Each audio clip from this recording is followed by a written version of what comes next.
पति का सौदा। मनीषा और नमन की शादी को लगभग 6 साल हो चुके थे। दोनों का एक छोटा सा बेटा भी था। वैसे तो मनीषा और नमन की लाइफ में सब कुछ बहुत अच्छा था, लेकिन बस एक ही प्रॉब्लम थी, और वो ये थी कि मनीषा के सपने काफी बड़े बड़े थे, लेकिन नमन की सैलरी उसके सपनों से थोड़ी सी कमजोर थी। और इसी वजह से मनीषा बार बार अपने हस्बैंड नमन से महंगी चीजों की फरमाइश करती रहती, और नमन अक्सर फरमाइशों को पूरा नहीं कर पाता था। दोनों मियाँ बीवी के बीच इस बात को लेकर नोक झोंक होती रहती थी, लेकिन दोनों में प्यार भी था, ठीक वैसा ही जैसे नॉर्मल हस्बैंड और वाइफ के बीच होता है। ऐसी ही एक सुबह की बात है। आज आप ऑफिस से जल्दी आ जाना नमन, चिंटू कब से मॉल जाने की जिद कर रहा है। तुम चिंता मत करो, आज शाम को हम चिंटू को लेकर मॉल जरूर जाएंगे, ये मेरा वादा है। अच्छा सुनो, चिंटू को ना वो मॉल वाली टॉय शॉप से खिलौना भी खरीदना है, वो भी तुम्हें दिलवाना पड़ेगा। अरे मनीषा, ठीक वैसे के वैसे खिलौने मॉल के बाहर की दुकान पर भी मिल जाते हैं, वहाँ से खरीद लेंगे ना। मॉल की दुकानों पर टॉयज बहुत महंगे होते हैं। कर दी ना फिर वही मिडिल क्लास वाली बात, मेरा बेटा मॉल से ही खिलौना खरीदेगा। अरे लेकिन मनीषा, क्या फर्क पड़ता है, खिलौना चाहिए ना, कहीं से भी खरीदो। उसके साथ पढ़ने वाले उसके दोस्त ने कल ही उस मॉल के शोरूम से एक बहुत सुंदर खिलौना खरीदा है, मेरे बेटे को चिढ़ा रहा था। अब देखना, मैं भी चिंटू को वहीं से खिलौना लेकर दूंगी। अच्छा ठीक है, शाम को देखते हैं, अभी मैं जाता हूँ, देर हो रही है। शाम के वक्त मनीषा और चिंटू मॉल जाने के लिए तैयार हो जाते हैं, और नमन भी ऑफिस से आ जाता है। पापा, अब मुझे मॉल लेकर चलेंगे ना? हाँ बेटा, बिल्कुल। और ये देखो, पापा तुम्हारे लिए खिलौना एडवांस में ही लेकर आ गए हैं। अरे मैंने आपको कहा था ना, चिंटू को खिलौना मॉल वाली दुकान से चाहिए, अब क्यों लेकर आए? मम्मी, मुझे तो बस ये कार वाला खिलौना चाहिए था, कहीं से भी लेकर आए उससे क्या फर्क पड़ता है। देखो मनीषा, तुमसे ज्यादा समझदार तो तुम्हारा बेटा है, तुम भी ना। तुम दोनों बाप बेटी हमेशा मिडिल क्लास ही सोचना। अच्छा चलो, आप ज्यादा बातें मत करो। घर से बाहर आने के बाद, ये क्या नमन, तुमने मॉल जाने के लिए ऑटो बुलाया है? अरे तो और क्या करता मनीषा। अरे नमन, कम से कम एसी कैब तो बुलानी चाहिए थी। अब हम इस खटारा से ऑटो में बैठकर मॉल जाएंगे क्या? तभी पड़ोस वाले घर के बाहर आकर एक कैब रुकती है, और मनीषा की पड़ोसन नलिनी घर से बाहर निकलती है। क्या हुआ मनीषा, कहीं घूमने जा रही हो क्या? वो क्या है ना, शॉपिंग करने के लिए मॉल जाना था। तुम तो जानती हो मैं छोटी मोटी दुकानों से शॉपिंग नहीं करती, इसलिए बस आज मॉल जाने का प्लान बनाया था। अरे मॉल से शॉपिंग करने जाती हो? लगता तो नहीं। अगर मॉल से ही शॉपिंग करने जाती हो तो ऑटो में बैठकर क्यों जा रही हो? कैब क्यों नहीं बुक करवाई? देख तो सही कितनी गर्मी है बाहर। इतना कहकर नलिनी वहाँ से चली जाती है। नलिनी के जाने के बाद, नमन, आप ना हमेशा मिडिल क्लास के मिडिल क्लास ही रहना। यहाँ मेरी पड़ोसन मेरी बेइज्जती करके चली गई। अब चलो, ऑटो में बैठकर मॉल जाएंगे।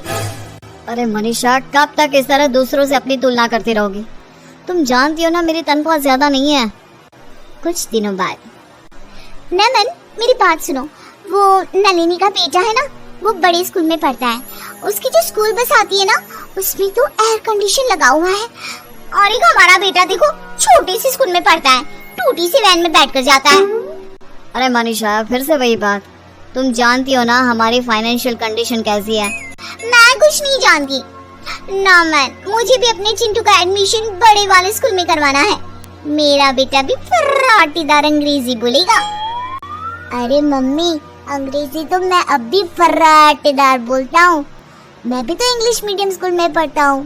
क्या हुआ अगर मेरे स्कूल का साइज थोड़ा छोटा है? अरे चुप कर, तू बहुत बीच में पटर पटर बोलता है। एक तो तेरे पापा और ऊपर से तू कभी नहीं सुधर सकती।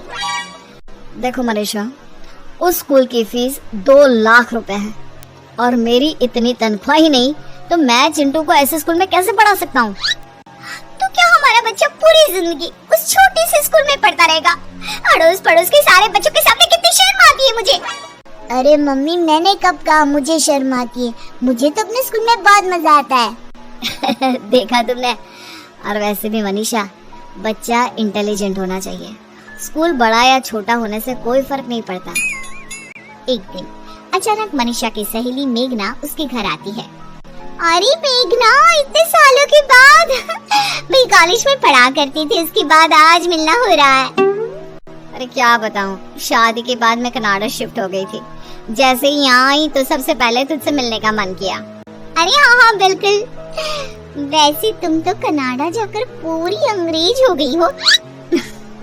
अरे यार वो क्या है ना, इतना पैसे वाला ससुराल मिला है, सब कुछ है, प्रॉपर्टी, बड़ी बड़ी गाड़ियाँ, खूब सारे बंगले। अरे वाह, तुम्हारी तो किस्मत ही बदल गई यार, कितने लकी हो ना तुम। हाँ लकी तो मैं हूँ, खूब सारा पैसा, ऐश करने की सारी चीजें हैं मेरे पास, बस एक पति नहीं है। क्या मतलब पति नहीं है? अरे क्या बताऊं, जिस लड़के से शादी हुई उसकी कनाडा में ऑलरेडी एक बीवी थी। उसने मुझसे शादी करने के बाद कहा, चाहो तो ये सारा धन दौलत तुम ले लो, लेकिन बस चुपचाप मुझसे दूर रहो। काफी दिन तक तो मैं वहाँ रही, लेकिन फिर परेशान होकर यहाँ इंडिया आ गई। और तुम बताओ, तुम्हारे हस्बैंड कैसे हैं? एक मिनट, मैं तुम्हें अपने पति से मिलवाती हूँ।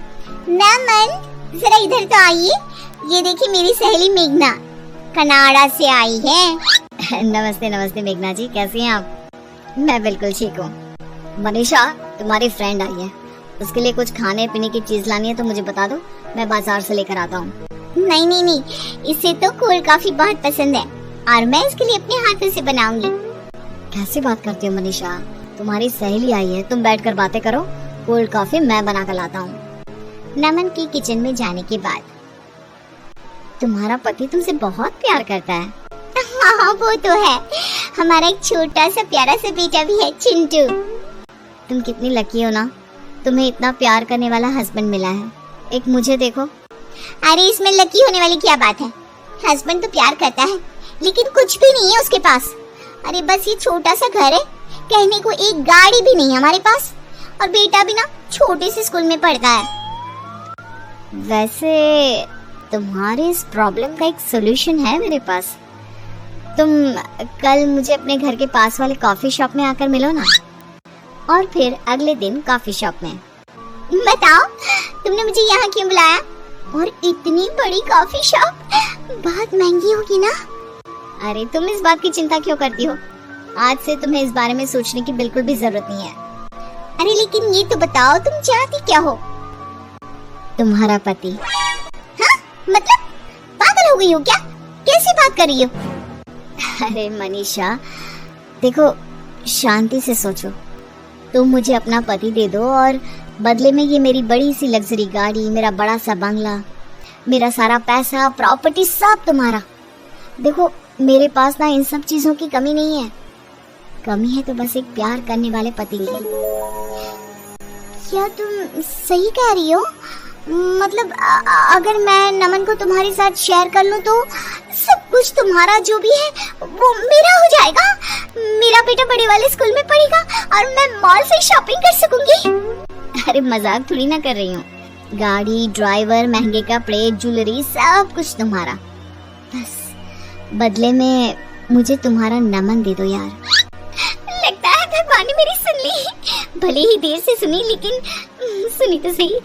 अच्छा प्रॉब्लम ये है कि मैं अपने पति को इस चीज के लिए राजी कैसे करूंगी?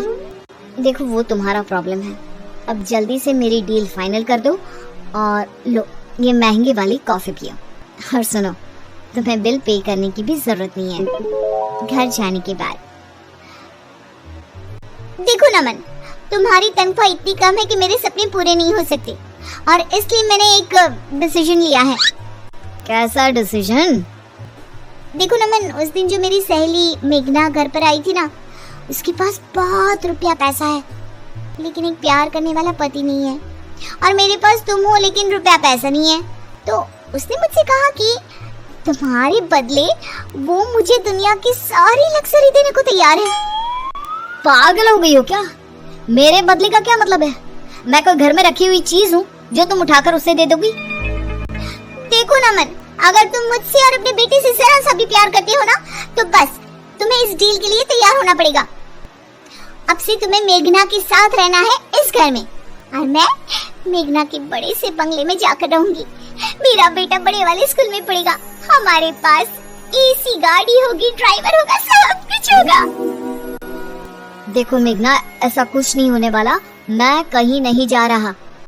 अगर तुमने ऐसा नहीं किया ना तो मैं हमेशा के लिए चिंटू को लेकर ये घर छोड़कर चली जाऊंगी। मेघना की जिद के आगे नमन परेशान हो जाता है और फिर मेघना अपना पति मनीषा को दे देती है।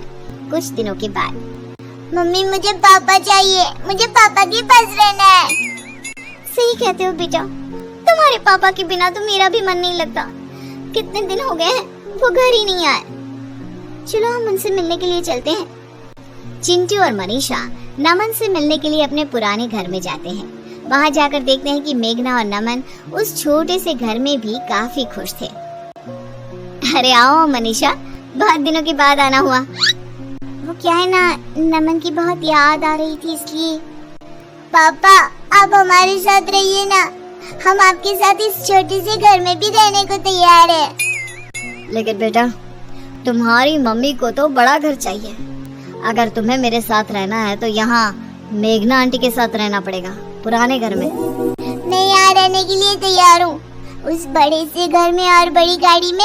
मम्मी को जाने दो, मुझे नहीं जाना। अरे ये तुम क्या कह रहे हो? मैंने तुम्हारी वजह से ये डिसीजन लिया था। देखो मनीषा, ये डिसीजन तुमने मेरे बेटे की वजह से नहीं, बल्कि अपने बड़े बड़े सपनों को पूरा करने के लिए लिया था। मेरी गलती का मुझे एहसास हो गया है, अब मैं आपके साथ रहना चाहती हूँ। लेकिन अब तो ऐसा नहीं हो सकता। तुमने पेपर्स साइन किए हैं और हमारा सौदा हुआ था।